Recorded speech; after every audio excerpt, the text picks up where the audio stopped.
Tonight's Candidates Forum, hosted by the Plymouth Area League of Women Voters. I'm Attorney Alice Legue, and I shall be moderating the program tonight. I am a member of the Plymouth Area League, but I do not live in Plymouth, and that is why I have agreed to moderate our forum. The League of Women Voters is a nonpartisan political organization that encourages informed and active participation in government and the political process through citizen education, including hosting forums like this one. Anyone interested in learning more about the League is invited to visit our membership table here tonight or find us online at www.plymouth.lwv.org. Our website offers a local voters guide where candidates, including town meeting representatives, provide information about their candidacy. We hope that all of the candidates will take advantage of this resource to inform our voters. Many have already. This Candidates Forum is being broadcast live from the Great Hall in Plymouth Town Hall by the local scene, formerly PAC TV. Please check with the station for rebroadcasts. Thank you to the local scene for providing this service. And thank you also to the town of Plymouth for the use of this room tonight. Thank you to our timekeepers this evening, League members Mary Chusignant and Nancy Dawson, who are seated in the front row over there, and also a thank you to Charlie Vautrain, who will be projecting tonight's questions on the far wall viewing screen. For the audience, please be aware that any unauthorized broadcasts of this forum are not allowed, except by media reporting this event. We respectfully request no applause or any vocalizations during this forum. We'll be able to acknowledge our gratitude for their coming at the end of their presentation. Please make sure your cell phone is turned off, which I just did. I discovered that mine was still on. So if you take a moment to make sure that your cell phone is turned off, our speakers would greatly appreciate it. Tonight's questions for the candidates were submitted by our League membership. They have been screened and designed by our Voter Service Committee to be nonpartisan and include a variety of issues important to all of us as voters. 2 candidates are running for one 5-year term on the planning board. The uncontested races for this year's election are Select Board, Redevelopment, and Housing Authority. Our League will be hosting the School Committee Candidates Forum next Tuesday evening, April 30th at 7 p.m. in the Mayflower Room of the School Administration Building, 11 Lincoln Street, and we hope that you will join us next Tuesday evening also. Because we have an uncontested Select Board candidate, David Golden has agreed to, has prepared a statement, and he will be speaking for 2 minutes. David. Thank you, Alice, and thank you to the League of Women Voters for having me here tonight. Despite the name tag, as Alice said, my name is Dave Golden, and I'm running for Select Board. I believe I'm uniquely qualified to serve on the Select Board based on my professional experience, as well as my track record for community service here in the town of Plymouth. In my professional life, I serve as a vice president at a municipal service provider. We specialize in tax assessments, so we work with over 30 communities across the Commonwealth to set their tax rates, to value real and personal property, to deal with complex legal issues, to implement state statutes, and to advise them on land rights and land use issues in the community. This experience has given me a tremendous experience in municipal finance and operations, and I believe that those skills will be greatly served here in Plymouth. Here in the community, I serve as a town meeting member and the current chair of Precinct 7. In addition to serving on town meeting, I am a member of the Board of Health. I'm the vice chair of the Manmed Village Steering Committee. I sit on the Committee of Precinct Chairs, and I'm the current chair of both the Memorials Advisory Committee and the Charter Review Committee. So I spend a lot of time thinking about Plymouth in my spare time. The way I frame it is that I'm working to preserve Plymouth's past while planning for its future. And I want to continue to do that from the Select Board. When I'm elected to the Select Board, I'll focus on 3 main priority areas. The first is that we need to focus development for Plymouth's future. We have to work on affordable housing for seniors and for workforce so that those who are starting their career can afford to live here, and that those who are starting their retirement aren't forced out because of rising costs. I also want to work on a smart and effective government for the town of Plymouth. I want to focus in on communication in that area. I want to make sure that when residents call or come into town hall, that they're welcomed, that they're respected, and that they're helped. And lastly, I want to focus on easing the burden on the residential taxpayer. We need to bring in smart commercial and industrial development. We need to look at industries like, I'm almost done. We need to look at industries that are going to provide high-paying jobs and bring in revenue that will ease that burden. I hope that I have given you enough in these short 2 minutes. I look forward to hearing from the candidates tonight, and I hope that I earn your vote on May 18th. Thank you. Thank you. Thank you, David. Thank you for doing that. And now it is my pleasure to introduce our planning board candidates, Mr. Tim Bennett and Mr. Frank Mann, who are seated in front of you. The order of candidates' response was determined at a time prior to tonight when voter service members drew the names out of a hat. Technology. Tonight's format will start with opening statements for 2 minutes by the candidates, followed by 10 questions, which the candidates will have 1 minute to answer. During this question time, there will be 2 rebuttal opportunities, one after the first 5 questions, and a second following the last question. During the rebuttal periods, each candidate will have 30 seconds to respond further to any of the preceding questions and/or further explain their positions. Finally, each candidate will make their 3-minute closing arguments or closing remarks. A yellow card will be raised by the timekeepers seated in the front row as a 10-second warning for all of your responses to the questions, opening and closing remarks. The red card indicates that your time is up. And I also may say, thank you, your time is up if you haven't managed to see the cue cards. And I try to do that very politely, but I do appreciate your cooperation. The order, each candidate will answer the first 5 questions. I'm sorry, as I had already explained, 5 questions, rebuttal, second 5 questions, and then your closing. So we will now begin with your opening statement. And Mr. Bennett, for you first, please. Thank you. And hello. Thank you for having me, and thanks to all of you for being here. Your participation and your vote are very important. I want to apologize in advance for reading my speech to you. See, I'm much more of a listener than I am a speaker. In fact, I tell my kids we have 2 ears and 1 mouth, and we should use them in that proportion.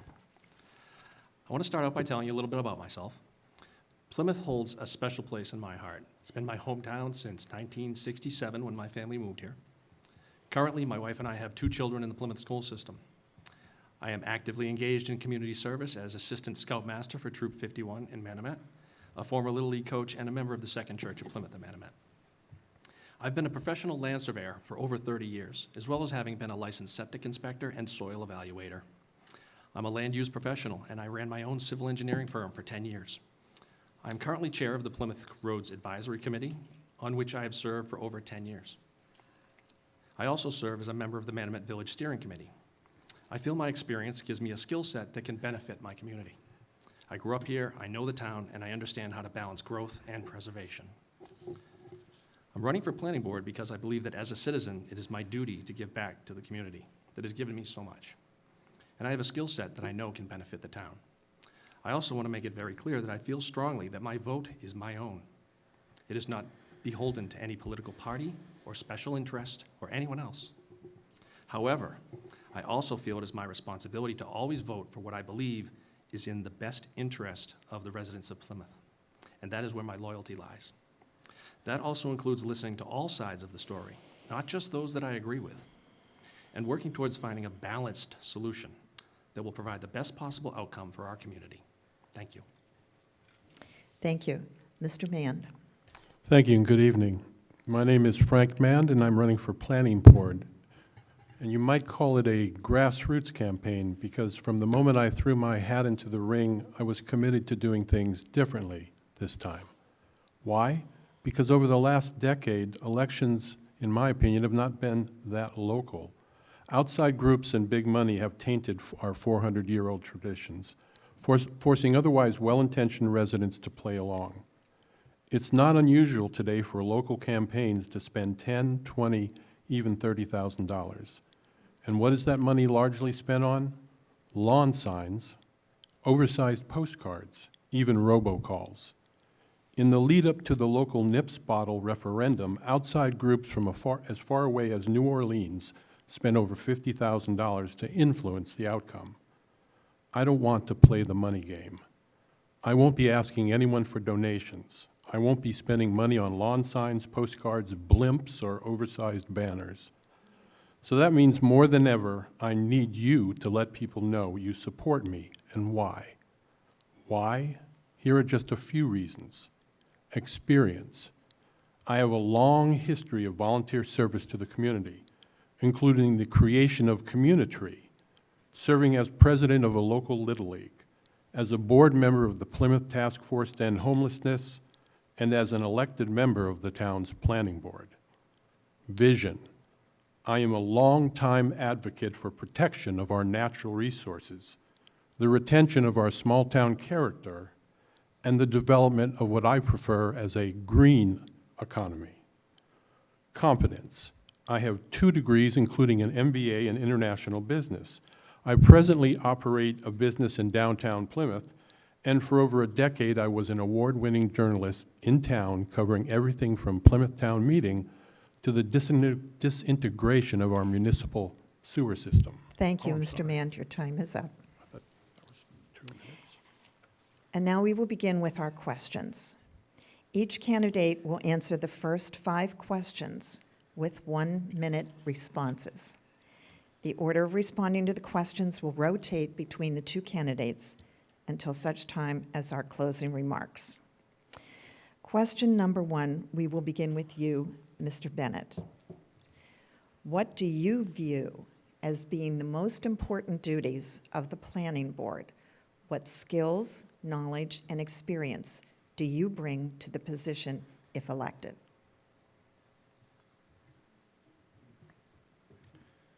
Well, having just recently looked into the state law that actually allows the formation of planning boards, the first item on that, in that law, is the formation of a master plan. And I think that planning boards, one of their primary missions is to plan for the future via a master plan. Of course, other duties are reviewing development and subdivisions and things like that, but I have actually presented many projects to planning boards throughout the state. So I have a fairly good knowledge of how planning boards work, how they sometimes don't work, and I think that my experience will provide me the skills and the knowledge to do a really good job of planning. Okay, thank you. Mr. Mann.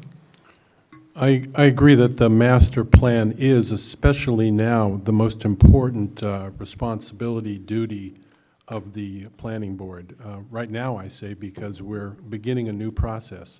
But we also have an existing master plan, and one of my concerns is that we haven't implemented it, though it's 20 years old, to the degree that we should have. So I do have experience on the planning board. Just 2 years I was filling an unfulfilled term, but that was very invaluable experience because I saw the way they operated, I saw the kinds of decisions they made, and I formed many opinions as to how I would do things differently or where my emphases would be. I do also have a degree, as I mentioned, an MBA in business, run my own business, and I believe I have insights also into the community, having lived both in South Plymouth and a few other places, and right now I'm downtown. Thank you. Thank you. Question number 2. Describe how the planning board can it help achieve the goals of Plymouth's master plan. And we'll begin with you, Mr. Mann. I think you have to talk about the existing master plan. And one of the things that really needs to be done or paid more attention to, from my experience, is just referencing what its goals and visions are. It was really, I believe, a very visionary document. I was giving that document out the other day at the Cal debate or candidate night. It talked about reducing sprawl or controlling sprawl. It talked about preserving the Pine Hills. It talked about preserving our character and specifically mentioned Chiltonville. It had many forward-thinking things that we really didn't implement to the degree that we needed to. And right now, I hope that our master plan committee is looking back at that plan and seeing what we still need to do and making sure that happens. Thank you. Thank you. Mr. Bennett? Yeah, so I certainly agree with Frank that the planning board has the responsibility to follow the master plan and review projects with a view to what the goals set out in the master plan are. The master plan being the voice of the people, because the master plan, as I understand it, is to be developed with the voice of the people, not the voice of the planning board. So it's basically to follow the master plan, ensure that the regulations are followed, that the development is done according to the rules that are laid out and the approvals that are granted. I think that the planning board has a much bigger picture set of duties than just reviewing projects, though. It's planning. It's taking a master plan and taking a vision and adding a plan to it. Thank you. Thank you. Question number 3. How should the town balance development decisions with protecting land and natural resources? And we'll begin with you, Mr. Bennett. Thank you. So the way we have our regulations set up, we have zoning regulations, and those depict areas where we want development and areas where we want to preserve the natural resources. So by following those regulations, understanding them, and ensuring that projects that do come before the planning board follow the zoning regulations, the subdivision control law, the subdivision board rules and regulations of the planning board, without a lot of granting of waivers to eliminate some of those important regulations. Thank you. Mr. Mann? I think in a lot of ways it's a paradigm shift has to happen in terms of how people look at development and look at this community. I think there are many good regulations that are already in the books. There are the master plan, there's many other, even the climate emergency declaration, other things that we've put into place which make the suggestion we should be looking at planning with natural resources and our environment at the fore of things, but we still don't do that. I think in many instances we err on the side of the developer's profit and don't push them to do many of the things that our regulations call for, our natural resources conservation bylaw and other laws. And I think the development that we can all see from the state highway is an example in point that it could have been a much more reduced disintegration or excavation of that property and still achieve the goals of the developer. So I think it's a paradigm shift, a mental change, an Thank outlook you. that needs to change. Thank you, Mr. Mann. Question number 4. What do you think is the most important issue facing the planning board over the next 3 years?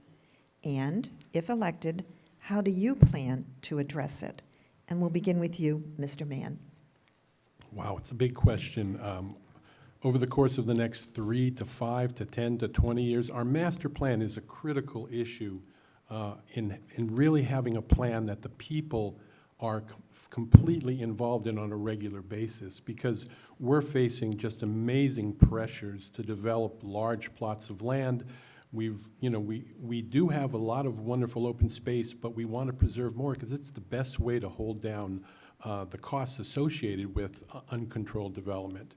So, I mean, there are so many issues: affordable housing, getting more space and construction of commercial properties so that we have a better tax base, just many of them. But I would like to put our green economy at the forefront because I believe it's the best way for us to move forward in an economic way.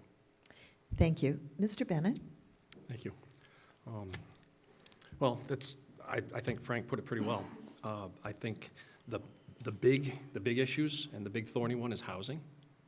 I think commercial development, which is essential to help us reduce the residential tax burden, and protecting open space. Those are, I think, some of the biggest issues. I don't think there is one issue. We've got a pile of them, and I think they all need to be addressed, and they all need to be balanced. All of the competing interests for every square foot of land in Plymouth has to be balanced against the best interest of the future of the town. Thank you. Question number 5. If you could change one zoning law, which law would you change and why? And we will begin with you, Mr. Bennett. Well, it's a good question. There's an awful lot of zoning laws. There's probably a few I would choose from.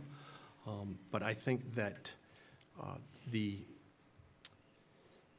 one that I've come across recently was that a property that had a pre-existing accessory development unit, or a cottage, basically, on the property. And this person wanted to put on an addition. However, he ended up having to go get a special permit solely because there was a second dwelling on the property in a non-multifamily residential zone. There was no change proposed to the accessory dwelling. There was only an addition going on the house. So to have been delayed approximately 3 months by having to go through that special permit requirement, which was really unnecessary, that would probably be my first choice. Okay. Thank you. Mr. Mann? I'd say that without singling out one particular zoning law, I think we really need to show flexibility. I mean, the zoning bylaws were created a long time ago in a different environment. You know, we're still recovering from the whole single-family lot approach and what that did to land usage. So we need to be flexible. We need to have the opportunity to do things in a creative fashion. I think I've seen some proposals come forward that would probably bother some people in terms of height of buildings and other things like that. But we need to be creative and be able to accomplish what we need to accomplish in terms of more housing and more commercial development, at the same time preserve land. And some of our zoning regulations don't really allow that as written. So creativity and flexibility on the part of everyone, I think, is going to be a critical factor going forward. Thank you. We have now completed questions 1 through 5. So each of you have 30 seconds to respond in this rebuttal time. You can either rebut the other candidate or provide additional information to further explain your responses, your positions, as you express them to the first 5 questions. And we will begin with you, Mr. Mand. I'm good. Okay. That's good. Yes, Mr. Bennett? I'm good, too. Okay. Moving right along. Okay, now we will begin with questions 6 through 10, and again, with 1-minute responses and with notifications with the yellow card and the red card. So, question number 6. There has been a lot of controversy in Plymouth about subdivisions. What factors do you think should be factored into reviewing subdivision plans? And we will begin with you, Mr. Bennett. Thank you. So I think one of the first things that comes to mind is topography, which is something I'm pretty familiar with. I see a lot of development where the land gets leveled because it makes it a lot easier to build. But I think that developments more like the Pine Hills, which work with the existing topography to make winding roads, narrower, less impervious surface, I think that's one of the factors among others, and the others being lot size, utilities, how far are we going to extend our infrastructure utilities into subdivisions, and how expensive that is. But I think primarily topography is huge as far as paying attention to what the existing topography is and making the proposed or the design topography not be a pancake. Okay, thank you. Mr. Mann? I'm really glad to hear Mr. Bennett say that, because oftentimes that's the knee-jerk reaction of developers. They come in and, yes, it's easier and probably less costly to a degree to just level things and move forward, but this town is special for our environment, for our topography, for the Pine Hill, for the coastline, and we've got to stop trying to rearrange it and flatten it for ease of use. That really does, the Pine Hills, I'll bring up the fact that I was really objecting to. The Pine Hills hasn't shown what I would call the same sort of flexibility I think that the town government needs to show in moving forward, that their latest development, or ones that I was involved with when I was on the planning board, beautiful topography, beautiful trees, and they didn't want to save that topography. They wanted to have it more cost-effective to just level it off, and I think that was a big loss. So I definitely agree with Mr. Bennett. Thank you. Question number 7. What would you propose for the whole tech land when it becomes available? And we'll begin with you, Mr. Mann. It's not there. Well, I don't need to see it, it's been a big issue for the town. I'm sorry. That's Can we okay. Okay, we'll wait till our tech person, and then we'll start all over again.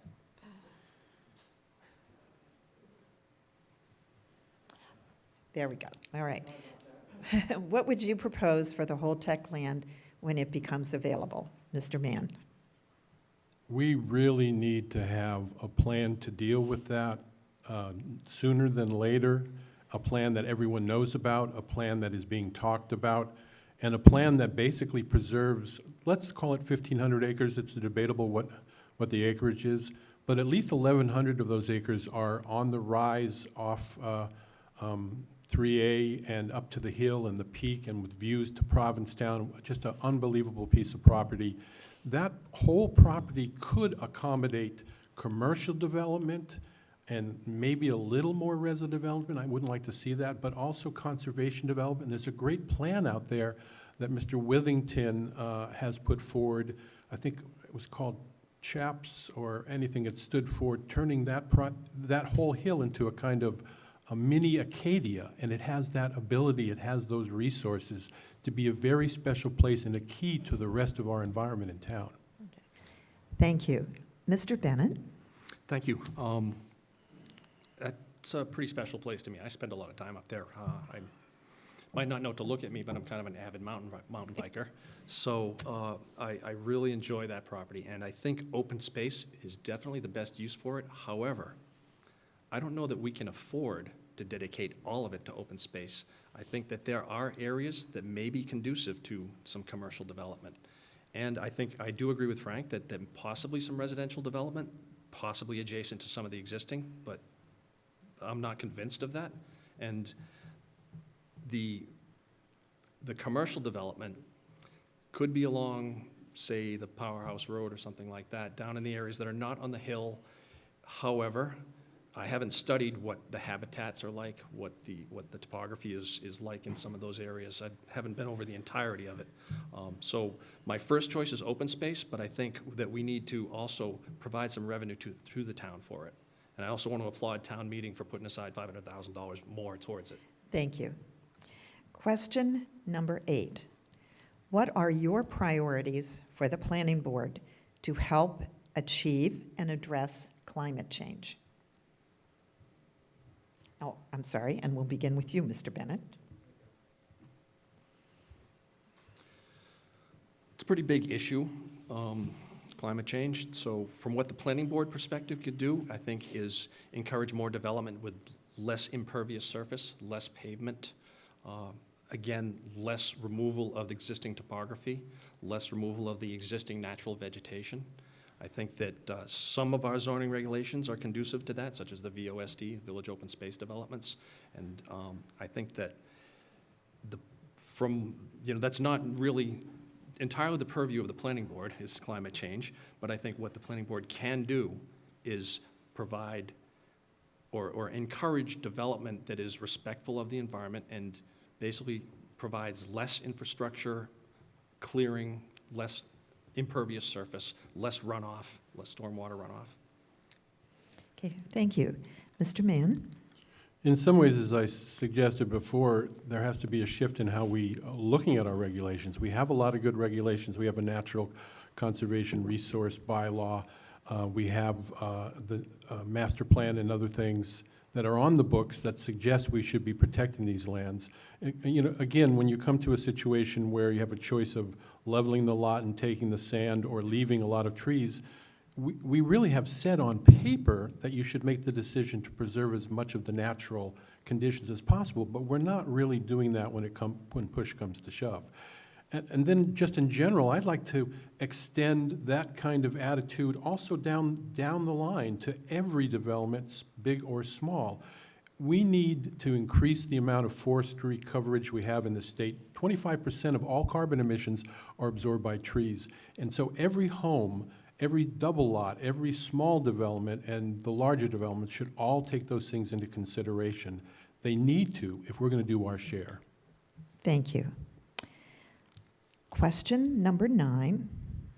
Please suggest a way to increase the supply of affordable housing units for families in Plymouth. And we'll begin with you, Mr. Mann. Well, a lot of people have taken on that challenge and not done so well, but we are seeming to move forward now. Recently at town meeting, they approved a large quantity of affordable units, but there has to be, I think, more coordination between the groups, the Affordable Housing Trust and the Housing Authority and CPC and others. I think we just need to work harder at it. The ADUs is potentially, that is the accessory dwelling units just approved, are probably going to have an impact, but maybe not an immediate one over time, I believe. I think it's more coordination. And then going back to my comment on flexibility, we have to have flexibility in how we design developments going forward so that we can produce these in different places, maybe places we didn't expect them to be, as long as we also have a conservation element to those same developments. Okay. Thank you. Mr. Bennett. Well, housing is certainly a very thorny issue, and I almost would want to say, yeah, what he said. But it's a very thorny, complicated issue, and I think we need to look beyond the absolute viewpoints and work together to reach solutions that balance our goals and our needs. Housing is something that I'm going to admit I don't know enough about to actually be able to comment on or come up with solutions. I think it's such a complicated issue. I haven't studied it yet, so I don't have a proposal to address that. But it is something I'm very, very dedicated to learning about and addressing, because I'd really like to have my kids grow up in a town where they can afford to live. Thank you. Question number 10. Will you support Plymouth adopting a net zero code for new and modified construction? And we'll begin with you, Mr. Bennett. So the net zero code, from what I've read about it, it's a lofty goal, and it's a very valid goal. However, it increases the construction cost of new homes substantially. So I don't know if I would be totally in favor of complete adoption of the net zero code. I think that because of, as we just discussed, our housing crisis is something that we have to balance, the housing crisis versus the ecological protection of the net zero code. Some of the aspects of it would actually allow the home to be much more economical in the long run. So I wouldn't want to say that we need to win the battle but lose the war by not adopting it. So I think it definitely deserves more study. But I think that as an absolute, I'm not in favor of absolutes. Thank you. Mr. Mann? I think I would be in favor of implementing it on a phased-in process over the next few years, so there wouldn't be the immediate shock of something like that. But I'll tell you, when I first got on the planning board, I worked with a group, put together a group, included Mr. Gorsuch from the Makepeace at Red Brook and a few other people, and we tried to come up with and did a matrix for at least assessing developments that came before us for their how their developments ranked in a resilience fashion. And there was a lot of resistance just to having anything like that used. And I feel we do need to scrutinize all these projects that come before us much more stringently for how they meet these codes and these energy efficiencies and resource protection, and especially how much water they use. I really don't think we should allow large developments to go forward unless we can show in some fashion that we're saving as much water someplace in town as we are using. It's very precious. Thank you. We are now at the second rebuttal time. Each of you has 30 seconds to respond. You may rebut the other candidate or provide additional information to further explain your responses, your positions as expressed, as you did with questions 1 through 5, or you can choose to pass. So we will begin with you, Mr. Mand. I would like to say more, not as a rebuttal to Mr. Bennett, but more about the Holtec property. One of the things that was brought up was what can we afford? Well, there is, and I'm part of a conservation group that felt we had a very good chance, and you don't usually say that with grants, in achieving a very large monetary reimbursement from the U.S. Forest Service for acquiring the 1,100 acres we proposed of the Holtec property. I think it's more attainable than people think. The state and the U.S. Forest Service believes that's an area that should be preserved. So Thank they're you. on our side. Thank you, Mr. Mann. Mr. Bennett. Thank you. And I'm gonna have to admit that's news to me, and that's actually very exciting news. I think that preserving that land and that forest is crucial. I think it's part of the character of our town. And I agree with Mr. Mann, and I'd really be interested in learning more about that. Okay, thank you. We are now at the portion of the program where you each have 3 minutes to give your closing remarks to our audience.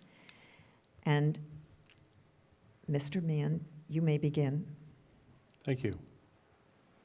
Usually a candidate for elected office makes promises. They tell you what they plan to do, and you, the voter, decides whether they're believable and worth your vote.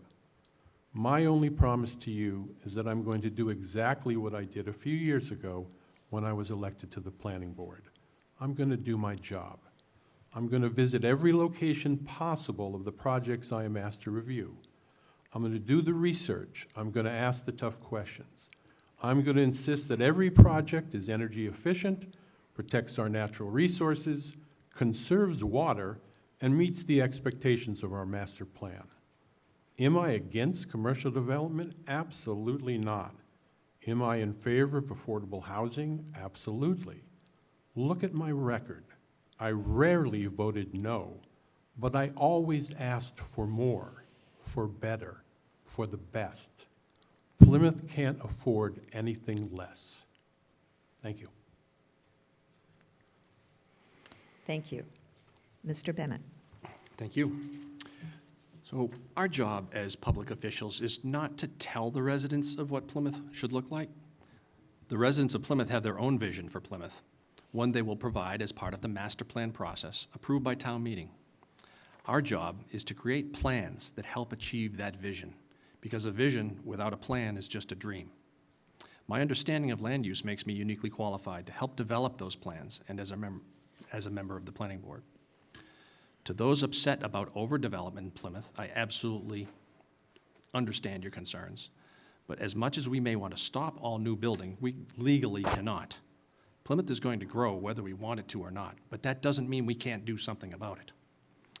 What we can and what we must do is direct development into areas where it makes sense and carefully protect those areas where it doesn't make sense. At the same time, we need to encourage responsible commercial growth that will reduce the residential tax burden and provide good jobs for Plymouth's residents. To help establish this, one of my goals is to work to develop a land bank for Plymouth. I've worked for the Nantucket Land Bank and seen the tremendous benefit it can provide. Simply put, if we own the land, we can control it and determine its future. If we can determine the future of the land, we can determine the future of our community and our quality of life. I think my many years of experience in the civil engineering field will help me make better informed planning decisions. I know planning is more of a big picture endeavor than being able to read plans, but understanding the details and especially the regulations we have to work within will allow me to be a better planner. I will provide professional and unbiased leadership to plan Plymouth's future. All residents deserve to be heard and treated with respect, and proposals for Plymouth's future require careful consideration by hardworking and professional leaders. I hope you'll support me for the Planning Board on May 18th. Thank you. Thank you. Thank you to our Planning Board candidates for participating in this evening's forum. Shall we both give them both a hand? Thank you.